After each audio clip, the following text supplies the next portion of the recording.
I'm not drinking that shit. There's only one thing to do. Welcome to today's episode of the Apocalypse Cooking Channel. We're making onion rings today. Pretty straightforward. Recipe's got a couple extra steps, but worth the time. You're gonna need an onion, or 2 or 6. This recipe makes about a dozen onion rings. You need some beer that you wouldn't ever consider drinking. You want something light like a Pilsner or a lager. 80 grams or half a cup of all-purpose flour. 40 grams or a quarter cup of cornstarch. 3 grams or half a teaspoon of baking powder. 2 grams or a quarter of a teaspoon of baking soda. 1 teaspoon or 5 grams of salt. And then you need about 10 grams or 2 teaspoons of Slap Ya Mama. For those of you north of the Mason-Dixon line who don't know what Slap Ya Mama is, this is Slap Ya Mama. Fortunately, if you live north and you can't get that, Old Bay will work, Lowry seasoning salt will work, some paprika, cayenne, little mixture of that. Gotta make rings, right? Start with your onion. The end's cut off. Make a careful slit just along the outer layer. And from here, we want to cut about 1/4-inch rings. Separate all those rings. Yeah.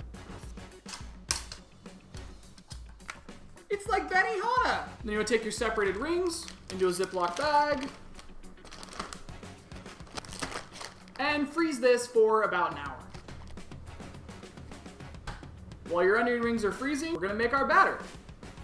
All of your ingredients, all of your dry ingredients. And optionally, about 3 grams of something naughty. MSG doesn't cause headaches, your xenophobia does. To all of your dries, you want to add just enough beer to make a batter consistency, because we're making beer batter. It's going to be about half a cup.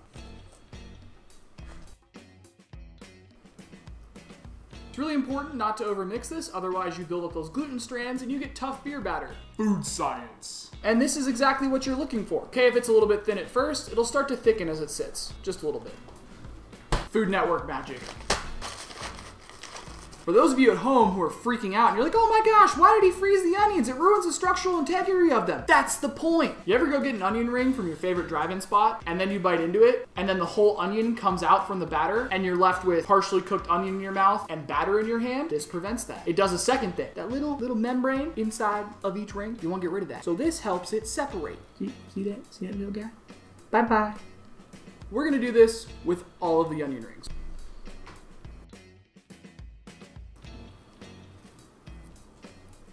With your onions all cleaned and your batter made,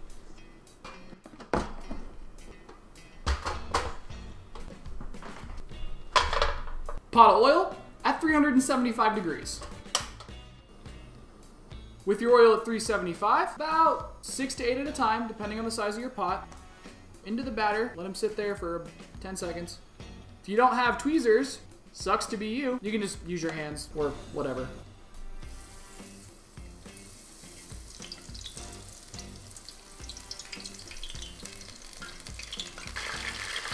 And we're gonna cook these until they're just nicely golden brown.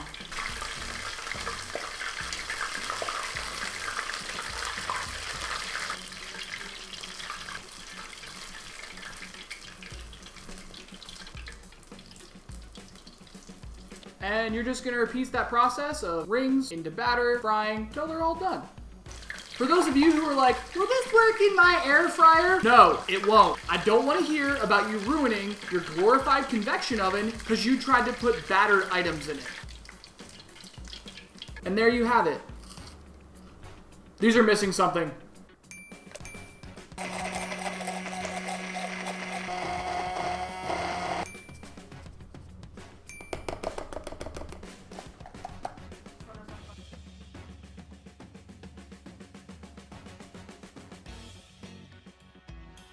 And there we have it. These bad boys, pretty easy. They're delicious. See? Whole onion didn't pull out. I'm telling you, freeze them. It's better. These are better than certain places that I probably shouldn't name because I don't feel like getting sued over a YouTube video with less than 100 subscribers. But they good. They crispy.